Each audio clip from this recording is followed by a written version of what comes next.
Well, the story of what happened to a Charlotte woman in Mexico continues right now to evolve tonight. And Queen City News does a deep dive on what the timeline of what happened and when. Well, Queen City News anchor Morgan Francis broke this story. She's live right here in the studio with us tonight. Morgan, this story has captured the attention of just so many and, as I said, still evolving. Yeah, Alicia, it really is. As new information comes out, it puts into question other details we've learned in the wake of Shanquella Robinson's death. Tonight, we learned more about the timeline of events and the inconsistencies that need to be cleared up.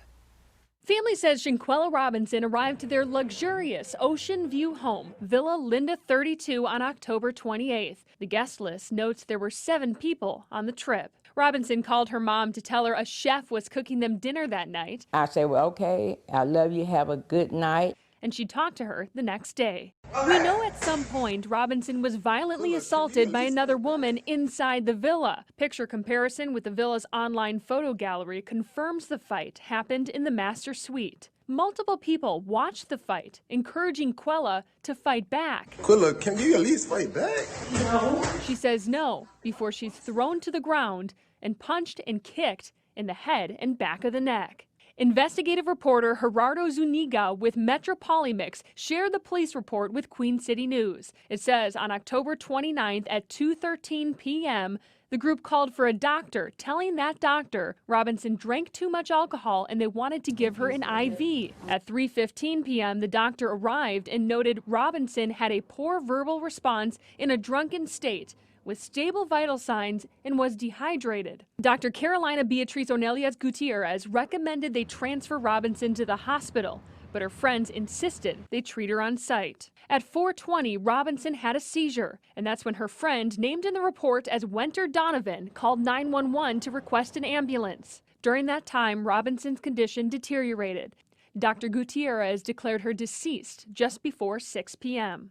The doctor was with Robinson for nearly 3 hours, a large discrepancy with her death certificate, which says she died 15 minutes after her injury. Another inconsistency, her time of death, which is noted as 3 p.m. on her death certificate and 6 p.m. in the police report. Police who were called to the villa at 5 p.m. arrived at 5:25.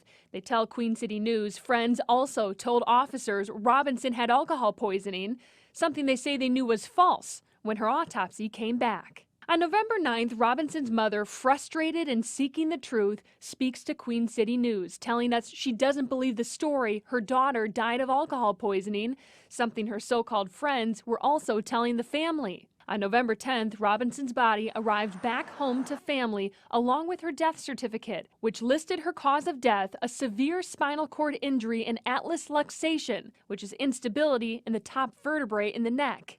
It indicated to family she had been beaten. On November 16th, only after news agencies pressed Mexican authorities on the suspicious death did they share a press release stating they were investigating the death of a woman at Fundadores Beach Club. 2 days later, November 18th, the FBI announced it had launched an investigation into Robinson's death, nearly 3 weeks after she died.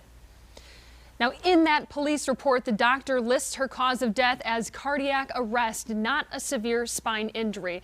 One thing that's remained consistent is that aside from statements made from friends, there's no mention of alcohol in Robinson's body or as a cause of death. Brian.